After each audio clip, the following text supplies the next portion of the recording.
What is up, everybody? It's Dr. Vibe here, host and producer of the award-winning Dr. Vibe Show, the home of Epic Conversations, and I'm the host of Epic Conversations, 2020 Best Podcast News Award winner, and 2018 Innovation Award winner given out by the Canadian Ethnic Media Association.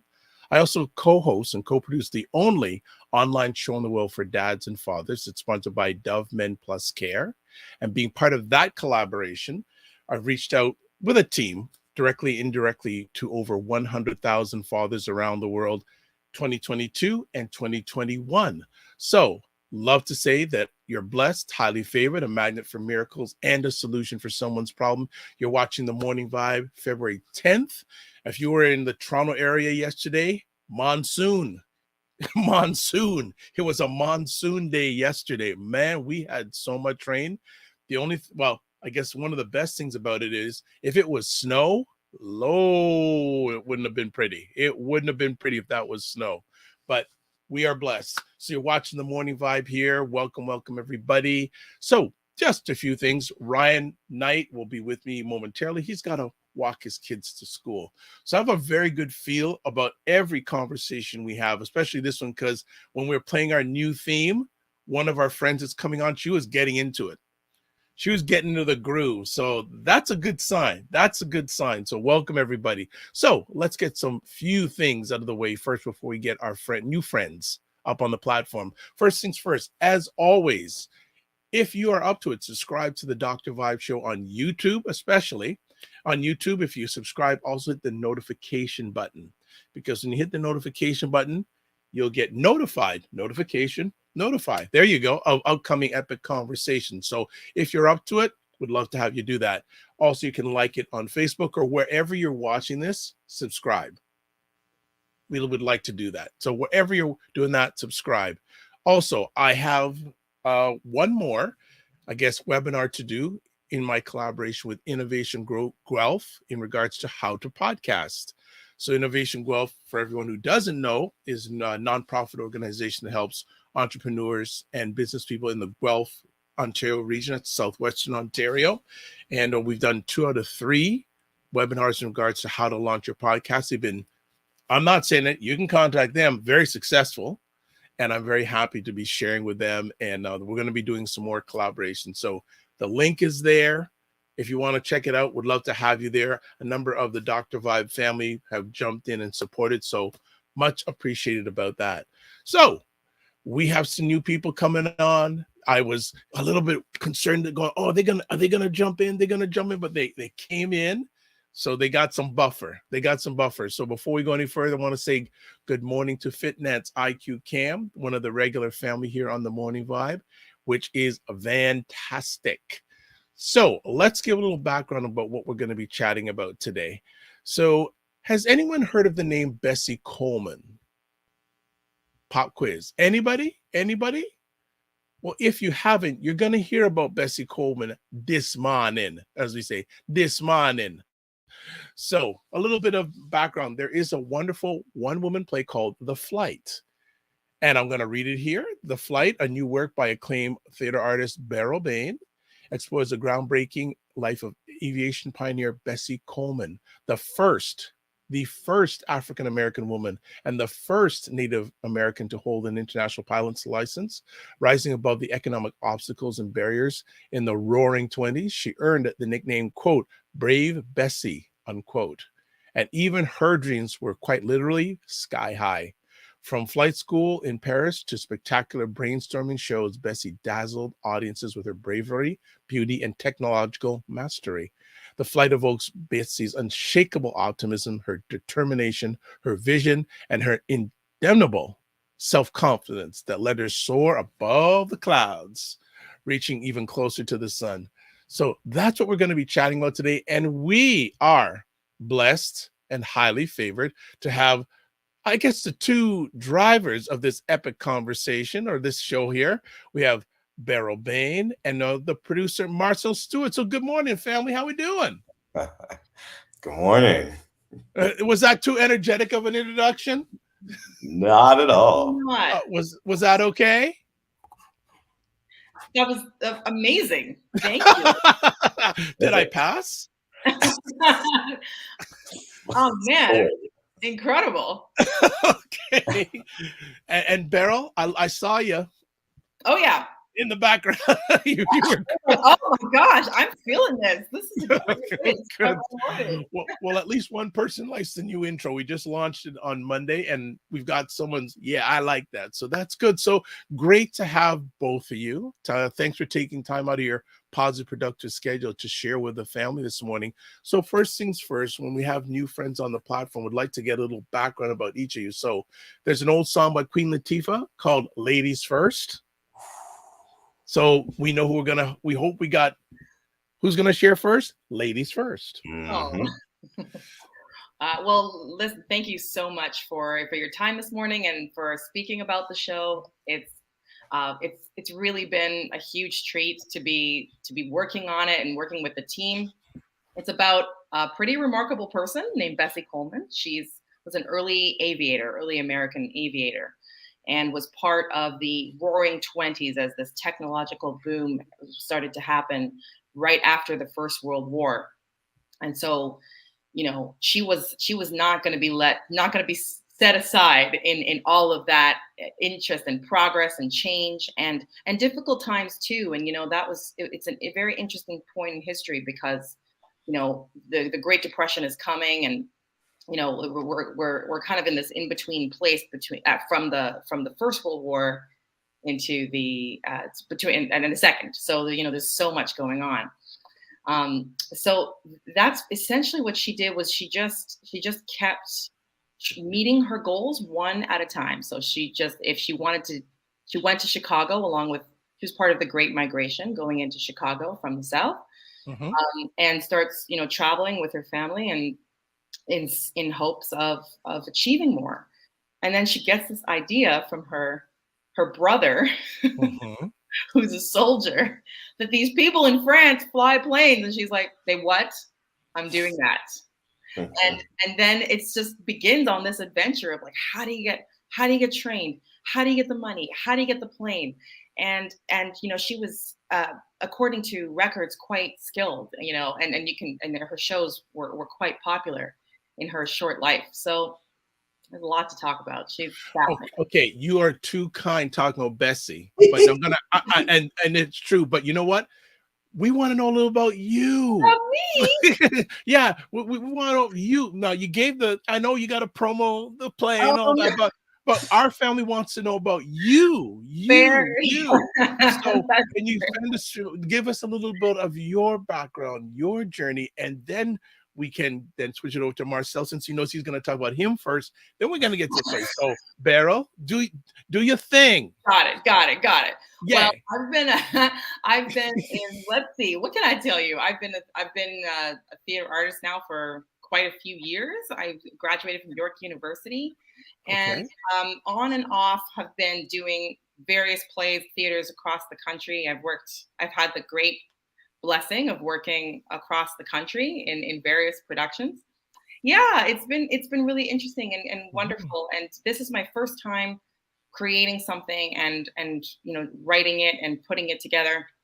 So it's a big challenge for me. And I guess the reason why I lead with Bessie is because I feel like in a weird way, she's got this like way of pushing. She's like, do this. What about this? Do that. What about that? And so I'm inspired by her. But yeah, basically I've had some good. I'm primarily performing in theater and some film and television too. And my first time writing. So wow, a good time. Okay, well that's we wanted to know a little bit about that stuff. There you go. I get enthusiastic. You have to just be like, stop with the Bessie. Everybody knows at this point. Starting to become a theme. Okay, well, thank you for the good foundation, Marcel. A little bit about yourself, and then we'll start talking about the background and all that. So a little bit about you. Yeah, for sure. Similar to Beryl, I've been doing this for many years now. Been very fortunate as an actor to perform across the country and some international. I spent some time in Poland and Vienna doing Wow. a show. It's a funny time. It was just as Barack was running for presidency. And so being one of, if not the only black person in Poland at the time, everyone would come up to me and be Wow. like, Barack, we like Barack. I really remember that. Everyone like Barack, we like Barack. Yeah, so performed, and then in the back of my mind, like my parents are from Jamaica. I was born in England. I feel like Wow. storytelling has been a Hmm. part of my family for a long time, but I've never actually put pen to paper. I've never actually encouraged myself to go beyond just performing.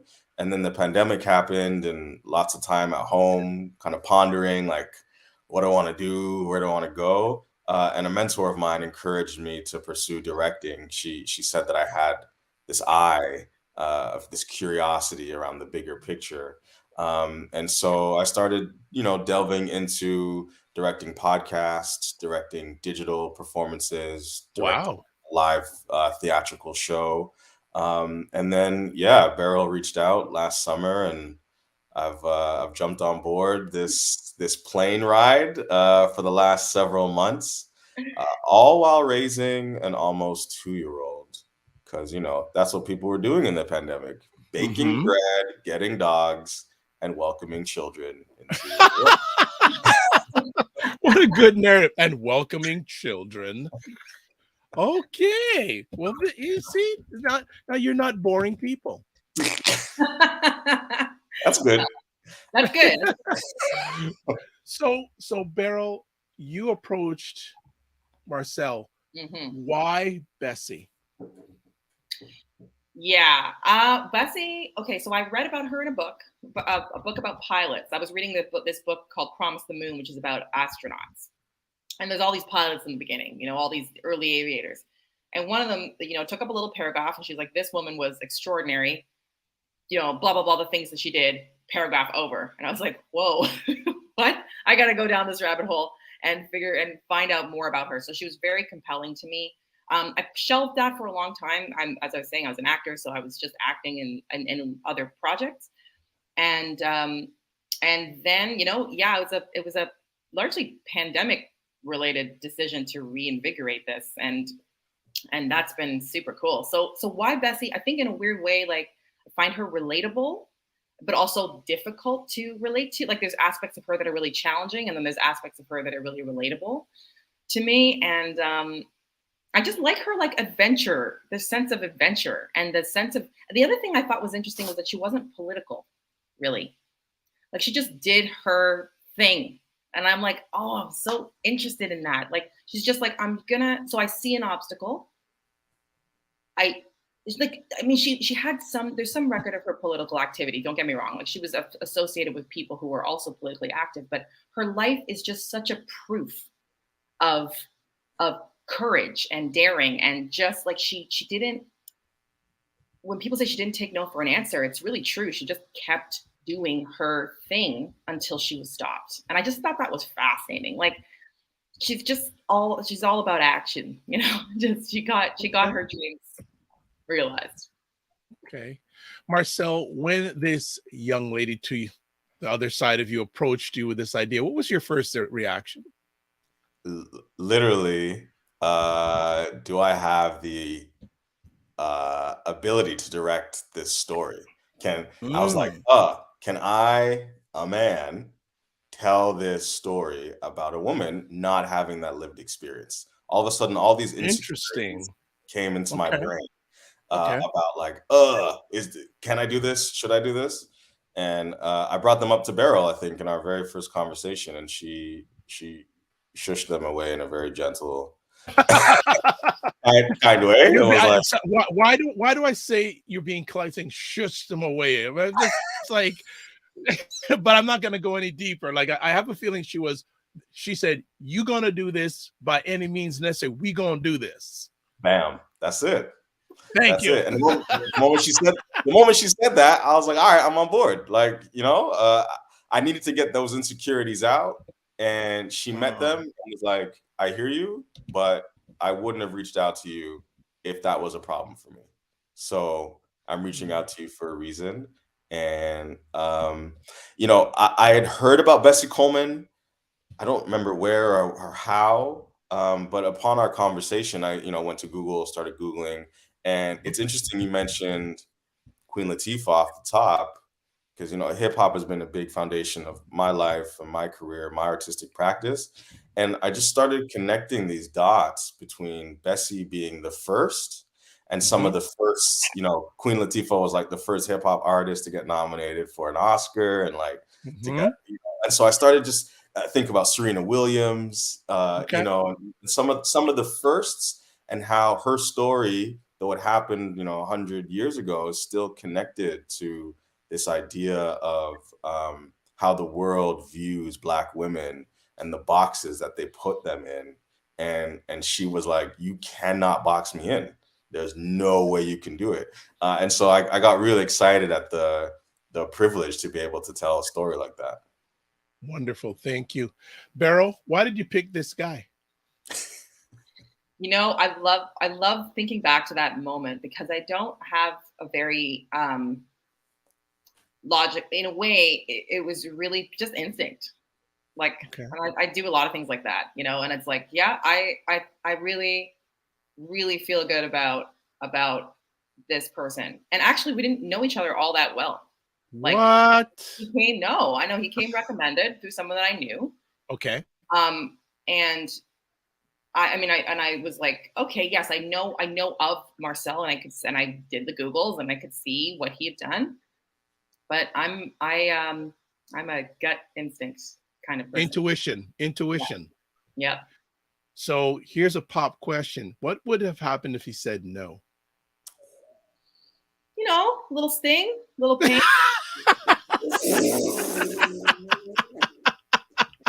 And then, I'll be like, okay, honestly, I believe in that, right? Like, really act, like, seriously, if someone's not responding to the material, to me, to whatever the situation, the circumstance, it's better to just leave it. Like, it's okay, because sometimes, I've done that with opportunities. Sometimes they don't fit for whatever reason. Right. And yeah, of course, there's a part of me that would take it a little personally, but I would get over it pretty quickly because I have been in the situation where you have to match yourself with the thing. If you really think that it's not something that interests you, or you're not ready, or you don't have the time, or you're focusing on something else, you know what I mean? Like, that's okay. So Okay. I wouldn't have, I would have just, had a day. Okay. Maybe a couple days. Okay. So no worry. I'm glad you're together. I'm glad you're together. It's meant to be in my universe. It's meant to be in the Dr. Vibe universe. So I like hearing the process of how something became a finished product. Because yes, you've got everything going on right now, but a lot of people don't realize or understand the work. And I think especially when you're in this area of theater work, the heart work it took to make this a reality. So can you share between both of you, what, like, you agreed, say we're going to do this together. What was the journey to get that to happen? So either one of you just want to chime in on that. We'd love to know. My first thought is it's ongoing. It's ongoing. Process is ongoing. The finished product is there. Like, we're presenting now, and the audience is going to be part of that. But that relationship, that heart relationship that comes from telling a story, I always feel like there's always room for an expansion. It's a living thing. Like, when the theater, when it drops, it will be over. It's not a movie to last forever. That's actually a really weird and wonderful thing about theater, is that it's living. So I intend to live through that process and allow the show or at least, when I say intent, it's a process, it's a challenge, but like the actual telling of the story and discovering, I hope to be able to continually do that as for the duration of the piece. And there is a lot of investment, I would say, that goes into making plays for live people. Like really, really, you then you can see with all these design, everyone on this team is like this. They are committed beyond, like, you can't even imagine how sensitive and how intelligent and committed they are to it. It's just unbelievable. So Marcel, from your lens, producer, what did it take to make all this happen through your lens? Yeah. So, when Beryl reached out, I just, I think, just accepted a position as artistic director of the current Oh, performing arts. wow. Like I don't even know if the ink had dried yet. Like I was like still in the process. And so I was a little like unsure of, is this a personal, project, or is this something that Be Current can maybe co-produce and help bring to light? And I again, Googling Bessie and realizing how important of a story this was, I reached out to the board and was like, we need to jump on this and help bring this to light. And they were on board from the jump as well. And then from then it was about, okay, like what can we contribute financially to the piece? And then how do we assemble our design team? And we had meetings with various designers. I mean, the thing about the theater industry, which I think is kind of similar to other industries as well, is a lot of folks left during the pandemic. The work was drying up, and Wow. people couldn't wait around, and people had bills and family and stuff like Yep. that. And so folks moved into other industries, film and TV, or like traditional 9 to 5. Because as you talked about this heart, like theater's unforgiving sometimes. And my partner was just saying to me yesterday, she's like, I don't know how you do it. Like, you leave the house at this early time in the morning and then come home like 14 hours late. Like, Wow. what do you? And I know. Like you need to really love and believe in not only the story but the people that are behind the story. And so in our meetings with different designers, we had a few people who penciled in and said that they're on board, but then other contracts came up that were loftier and bigger, and I think the project itself was more suited towards them, and so they backed out, and we had to kind of grieve that and find a way to find someone else. But all while that was happening, Beryl was working with a dramaturg developing new drafts of the script.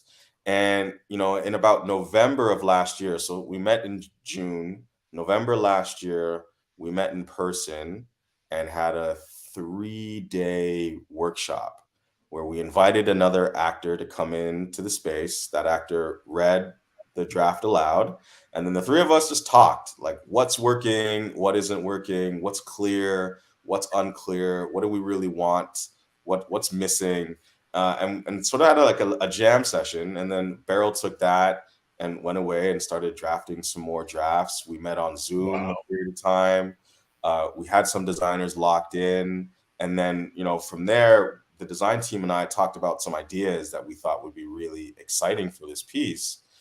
But then we also recognized that this show, hopefully, is a show that we can tour.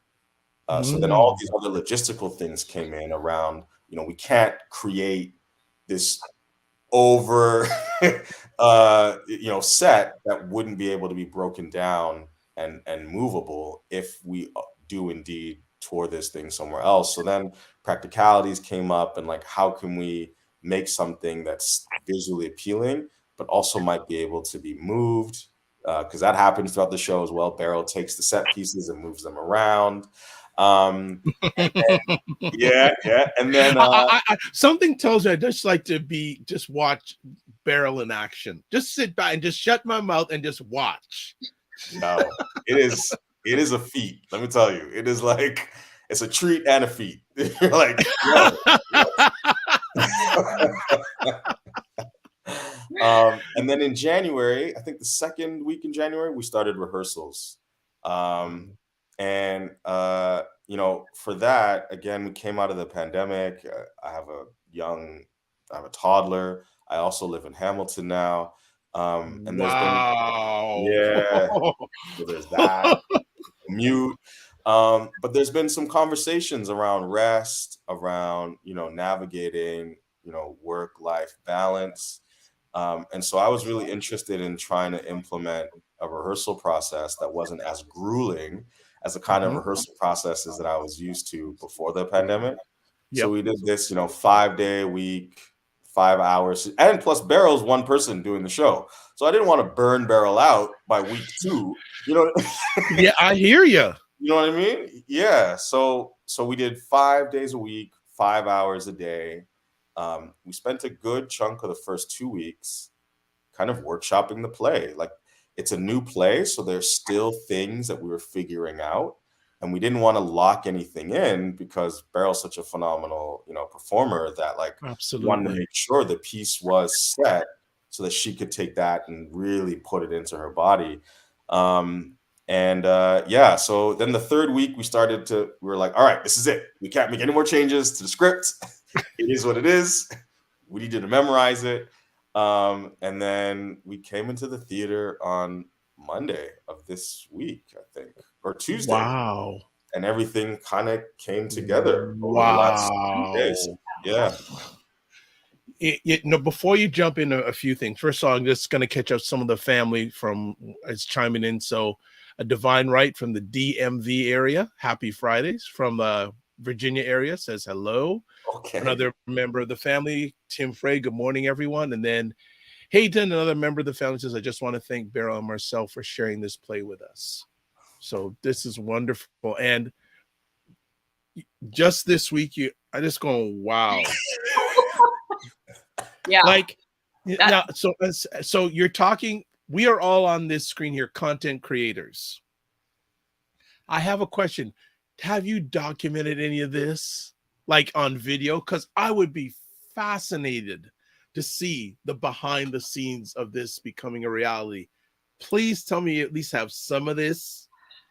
I gotta say, probably not enough, because we were the ones doing, we've concentrated largely on the show. Yeah.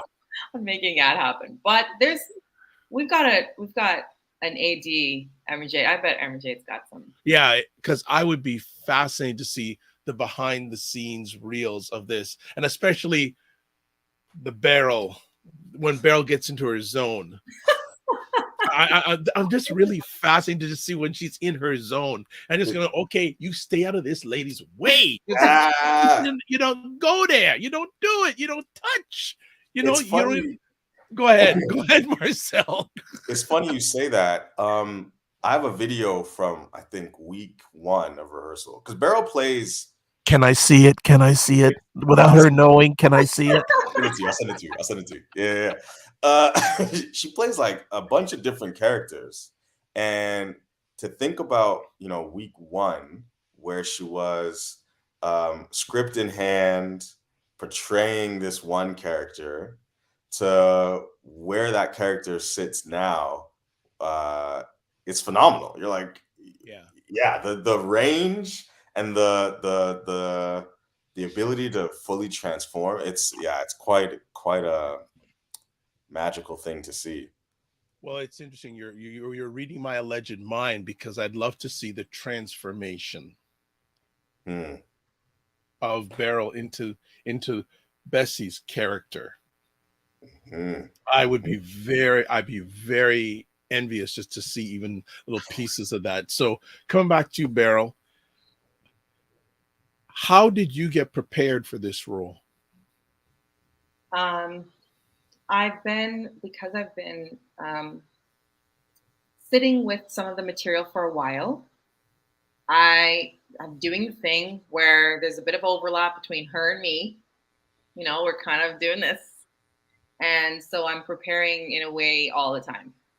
And that's still gonna be a thing probably until we close, and I like to do that. I think that's exciting and interesting. I look at motivation a lot. I try to look at motivation, and there's still aspects, as I was saying to you, there's parts of Bessie that I'm like, why did you do that? I'm still answering questions, and I'm still trying to find relatable things, because that's the thing, right? I mean, you use yourself too. Like, I use my experience, I use the way that I work. I have training in terms of, like, um, how to express inside of those moments. But I just mean to say that, like, I have to ask a lot of questions of her constantly, Mm. and I'm continually asking those, and I found some relatable parts of the story. I connected to the parts of the story that I found the most relatable, and explored those. And so I ask questions. I take a look at motivation, um, and I try to honor what happened. Like, if I walk through her experiences, what happens to me? Like, what kind of experience am I having as I tell this story, or as I speak some of the quotes that she had left behind, and these kinds of things. So I use some of that. I use the material, but I also use myself. That's how I prepare. I kind of combine both of those things and ask questions of the character, and try to understand why she's doing what she's doing, and maybe that will give me some insight. Wow. Like, I just think about getting into the character. What work do you have to do to Yeah. get into the character? Well, you have to be really humble too. You have to get out of your way and enjoy. It's very fun to play another character. You're not going to know everything, but I approach it with a lot of curiosity. So some things that are simple, like physical things, like how do they walk? How might they Mm. talk? Do they have an accent going on? Because she's in a different location than me. Where does that voice sit in my head, or in my chest? Or does she do something with her shoulders, or does she do these kinds of things, like physical things, and they make a big difference in terms of the heat, the environment that she's in. Where is she? Is she in a hot place, or is she in a cold place? How do her relationships influence her? How the people around her affect how she behaves, depending on what she's trying to do. That kind of stuff. So there's lots of exploration to do, and and because this is fast, like, we're getting up. Mhm. It's a sprint kind of situation. You got to kind of do it all at once. Mm. Wow. Marcel, how had you had experience producing or directing a one-person play before? No, no, not no. In theater school, I directed like a short play for the third year directing class, and it was a Shel Silverstein like short novel. I think, yeah, which is wild because Shel Silverstein was like the children's author, but this story was about a young person who was essentially committing suicide in the bathroom, Wow. and their parents were outside trying to get in. And so you heard the parents outside, but you only saw the person in the bathroom. So it was kind of a one-person show with noise coming out on the outside. But in terms of directing an actual one person, no, this is my first time. So, That's nice. Beryl, did you ask that question of Marcel before you started? What did I ask you? Did I say that? And I was like, look, have you? I mean, basically, I did. I was like, this is gonna be a bit of a journey, and it's a first for me too. I don't know. I've never done that before either. So, Okay. this Okay. is kind of this is what I mean by the looking at Bessie's life and having that inspire, because she's always taking these risks. And I'm like, yeah, in a way, like, I'm doing the same thing. And so is Marcel, and so is everybody else. Like, we're taking these risk on the material, taking risk on a one person show. And that's exciting. It's part of making art. It's part of being creative. Mm. Beryl, what are some of the things you find fascinating about Bessie's life? She says at one point she's not afraid. I can never quite get my head around the degree to which she was not afraid. I mean, there was a situation, we explore it in the show, where she crashed her plane. I mean, these planes, right? These planes are early aviation put together. They've got canvas on the outside. You know, you use castor oil to prime the engine. I mean, my gosh. yeah, people were going down all the time for various reasons. It was very common it was extremely high risk. And her, like she crashed at one point, broke 3 ribs and her leg. And the first thing she said was like, "Don't tell them I'm coming back. Like I'm coming back."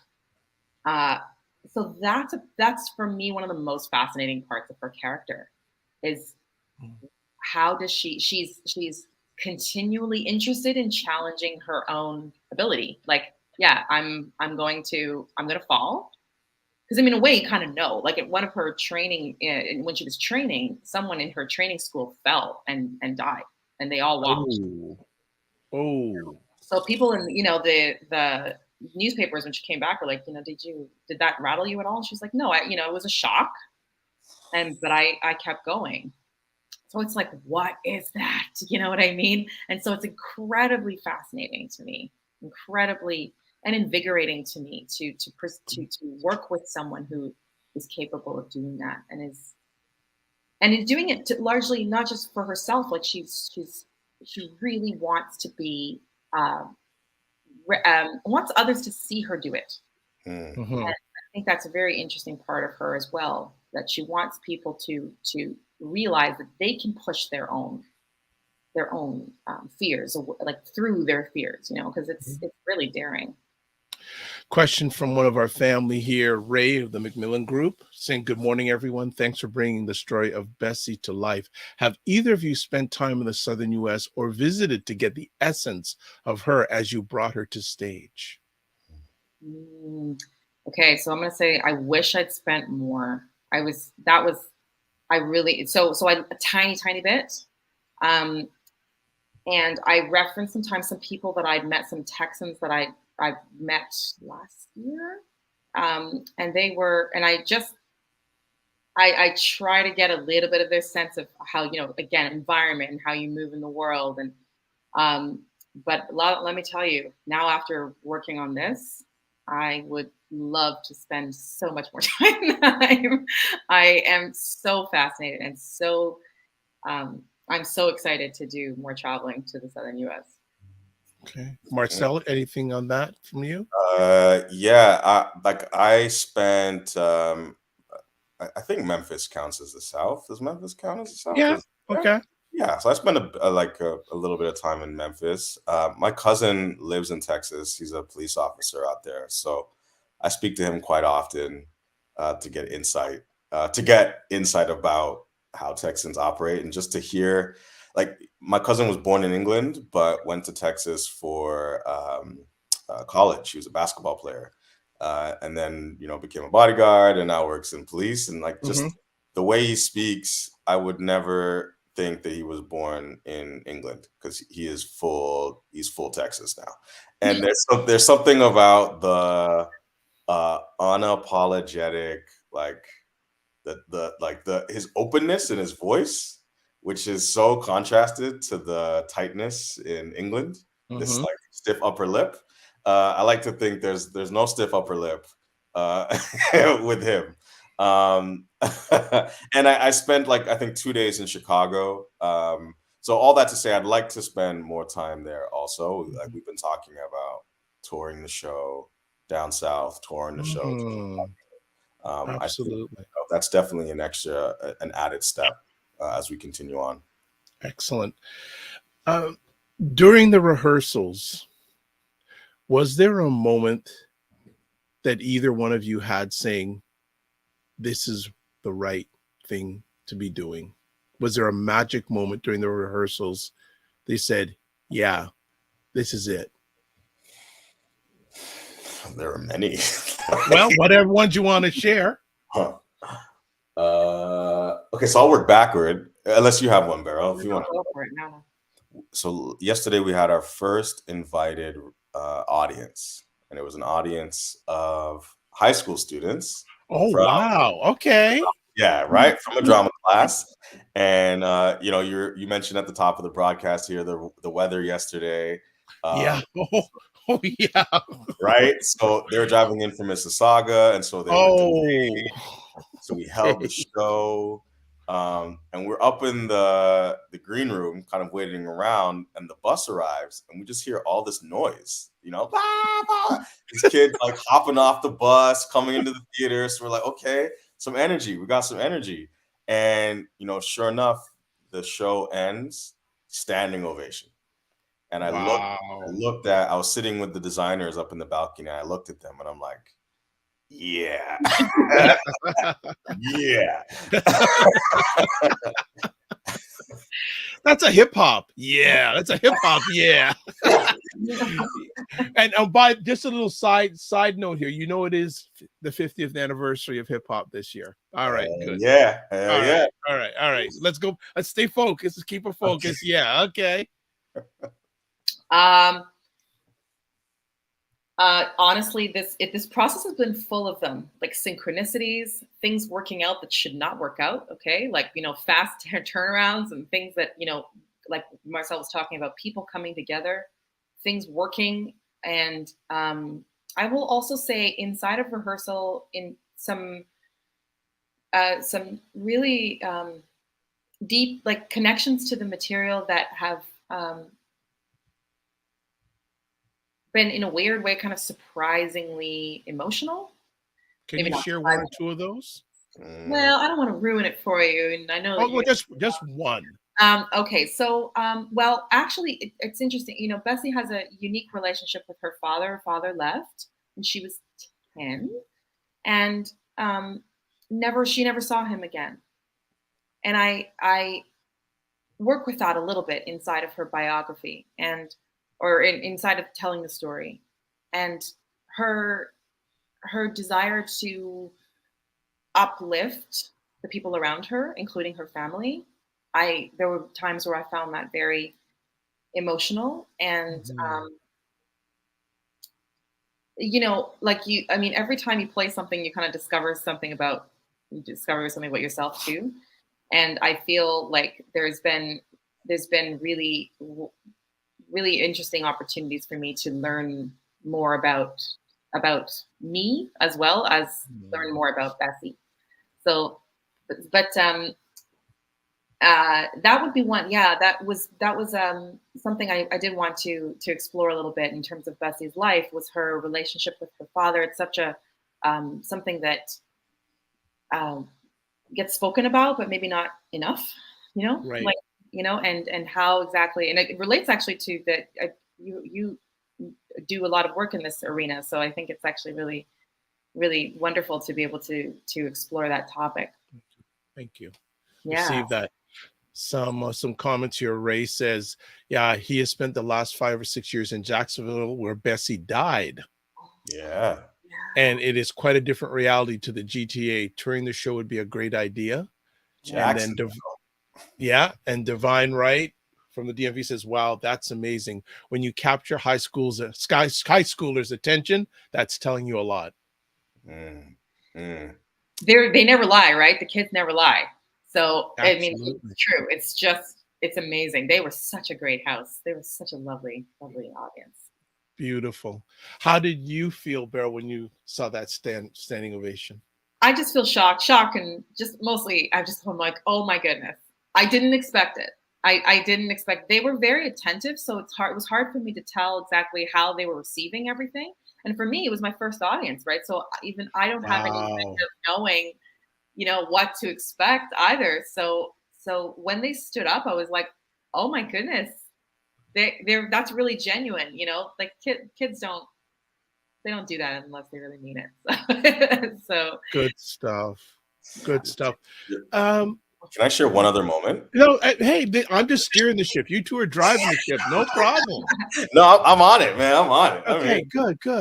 So as I mentioned, Beryl plays a number of different characters, and I've been sending provocations her way to try and get her to really untap where those characters live vocally, physically.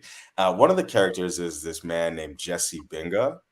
And Jesse Binga was like prominent Black American business owner. I think he founded the first Black bank in Chicago, I think. Wow. We were joking in rehearsal, like he's got this Idris Elba vibe to him, this like Denzel smoothness, and the show moves at this pace, fueled by the writing of Beryl, the kind of poetic nature of the text, this idea of flying.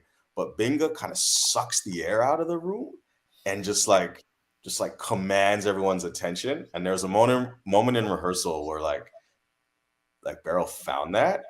Wow. And me and the assistant director, Emerjay, looked at each other and was just like, yeah. That was another yeah moment. Yo. Yeah. Errol, you have such a gift. Like, and I've not seen you live yet. But I'm just, the vibe is telling me you are working your blessing. Listen, I really appreciate that. I really appreciate that. Thank you. Yeah, that is really huge. From both of your lenses, how would Bessie be received in today's society?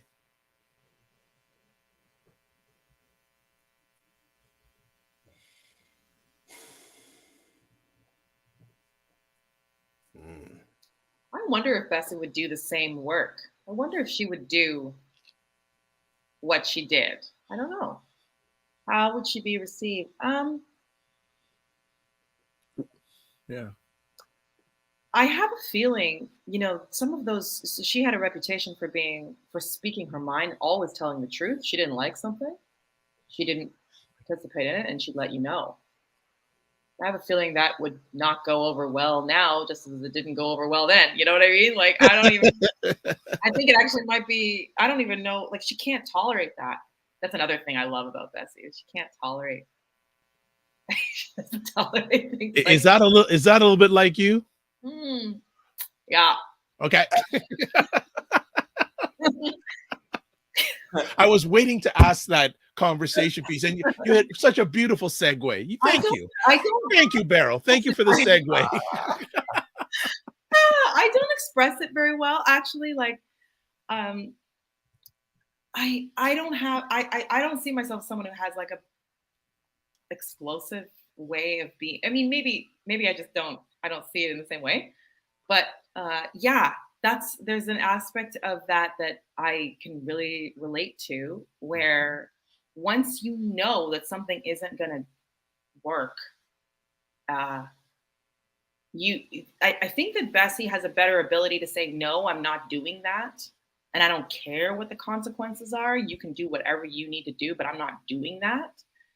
Whereas I might just kind of go along with it, and then kind of go, oh, well, I really shouldn't have done that, which is something I'm, practicing because she has, I think that's an aspect of her that I can actually kind of relate to, but don't always act on. Okay. Marcel, how would Bessie roll in today's world? I think that she would be an inspiration to many. Just her like forthrightness, her don't tolerate like no nonsense, I think could be really inspiring to young people, which was her mission as well, was to inspire young folks. And I think she would be annoying to a lot of folks. I think I think folks who don't know how to receive or don't know how to make space or room for vocal, demanding, confident women, I think will feel really like put off. And I kind of like that. I watch tennis. I think about Naomi Osaka or Oh, Serena you're Williams. a tennis fan. Yeah. Yeah, I am too. Oh. Okay, Who's the male and female GOAT? Oh God. Okay. Okay. I think the GOAT is Serena Williams. Period. I thought like, Federer was always, GOAT for me, but to win a championship when you are pregnant, you cannot be touched, Joe. You cannot be touched. we gotta sit down and have some serious, All right. we got a serious tennis conversation. That's good. That's good. Fantastic. So, we're gonna start winding it down in a few moments here, but what do you want? Actually, let me get to comments because a lot of great comments here. I don't want to leave the family out. So Wendy Visit, you may know her, says, "Oh, kudos. This is a magical conversation. I love this Friday morning energy. Hashtag self-discovery. Hashtag creatives. Kids don't lie. Hashtag kids don't lie. I love that." Donna says, "This is when we just don't look at the person. We look at the higher power. She was given a gift. She'd be just as successful." Yeah, I believe it.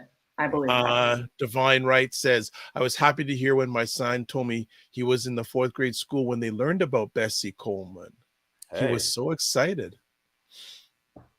Excellent. So cool. Question from the family. Marcel, with your multi-dimensional background, British-born of Caribbean parents and experience including Eastern European travel, how does that influence your lenses as a director? Great question. Wow, great question. I speak in metaphor a lot. I think I speak from like cartoon characters, wrestling. Oh my, we gotta sit down. We got all three of us are gonna have a good. We need to go for dinner. This, and we may need to document clips of it, but not the whole thing. But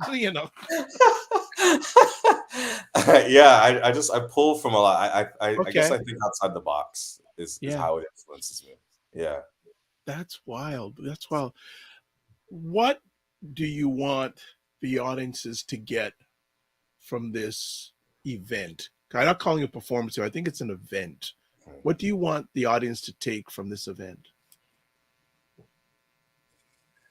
There was a comment about the gift that Bessie was given.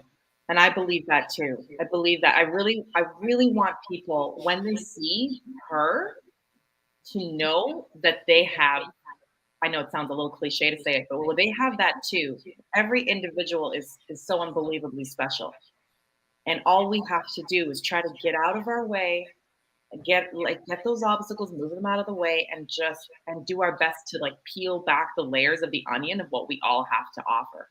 May not be exactly, it's not going to look exactly the same as everybody else, but that every person has something incredibly special to offer, always.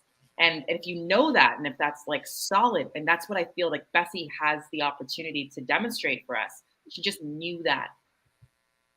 Don't have to, do any more. You just know it, and then spend your days just trying to work it and try to develop it. So I hope that people take that away. Marcel.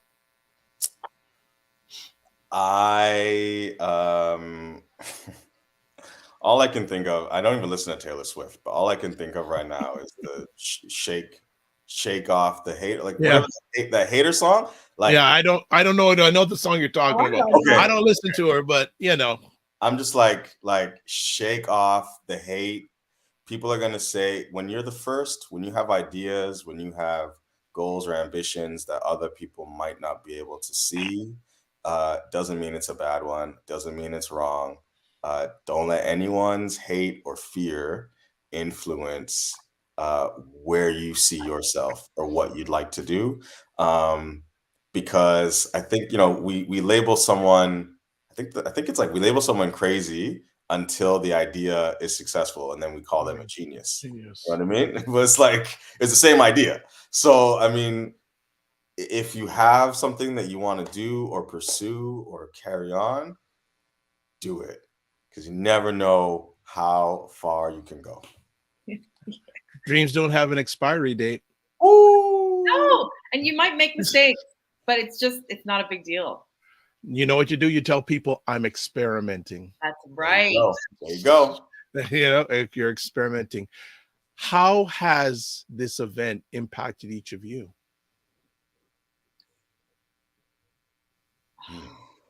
A lot of ways. Go ahead. I would say all I can say, I mean, I think that, growth is the first word that comes to mind because, I'm like back onto the stage after some time.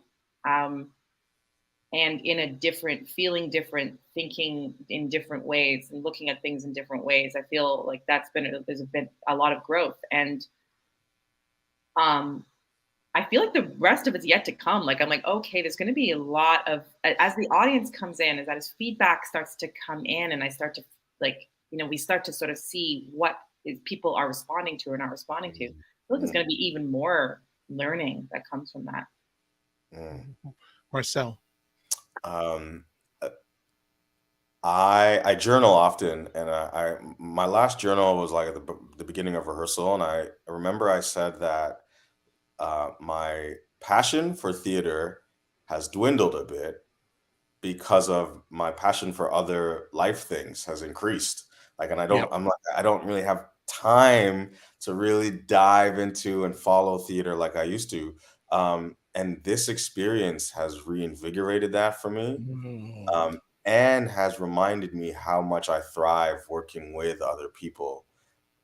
Being at home and working on my computer app, Zoom things, isolating, like I get work done, but it's not the same as bouncing ideas off in real time from folks and feeding off of energy and vibes.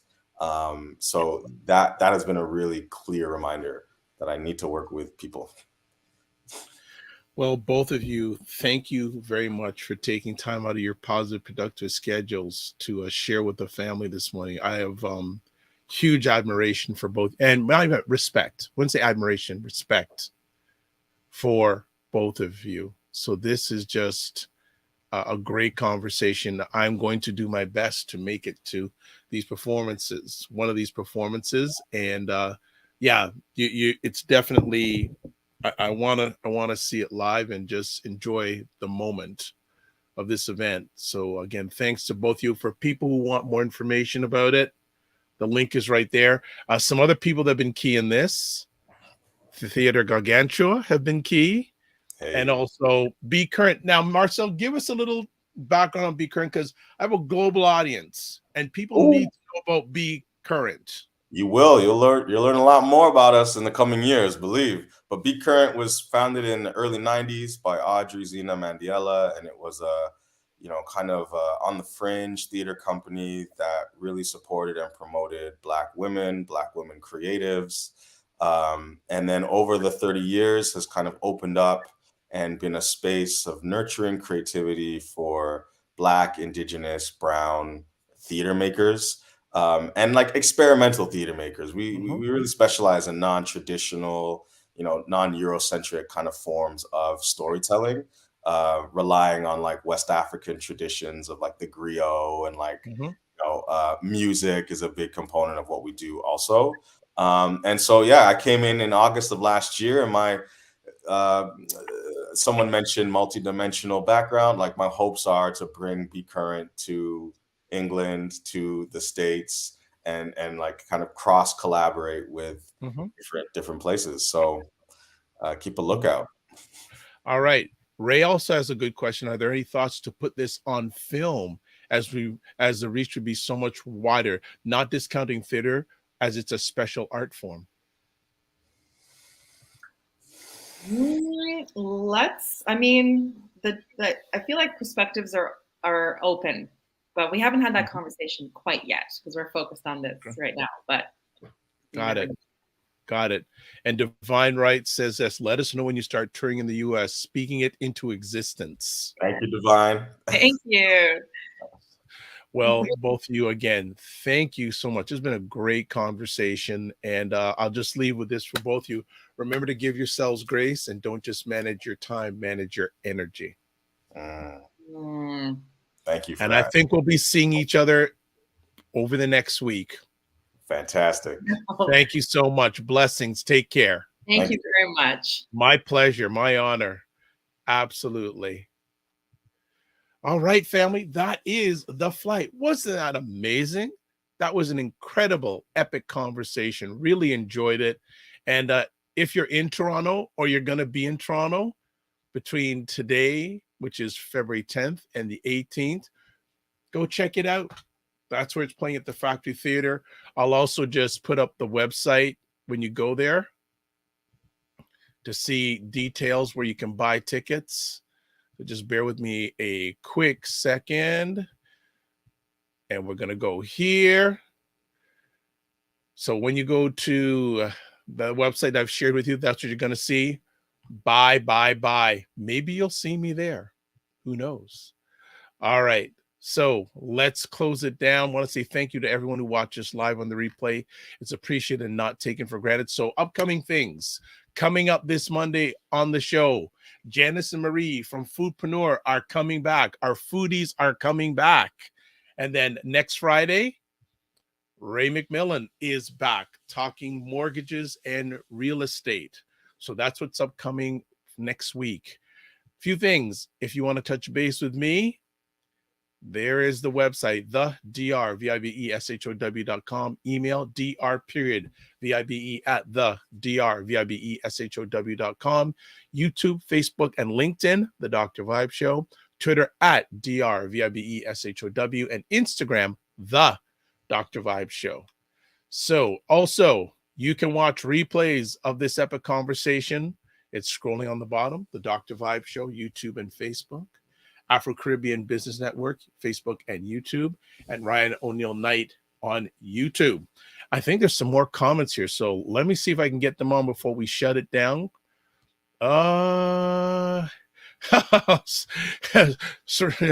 Divine Right, yes, for the foodies on Friday and Ray, foodies on Monday and Ray on Friday. So there we go. All right. So this is the way we close out all the conversations when I'm on them.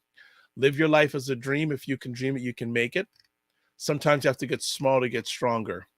Block assumptions, then aim bigger, aim better, aim higher, aim wider. Love, faith, and respect. Remember to give yourselves grace. And again, don't just manage your time, manage your energy. Thank you for your continuous support. Remember to like the show wherever you're watching it. And again, especially on YouTube, like and notification. All right. God bless. Peace, well, keep the faith. And hopefully we'll see you in the theater next week. Cheers. See you on Monday.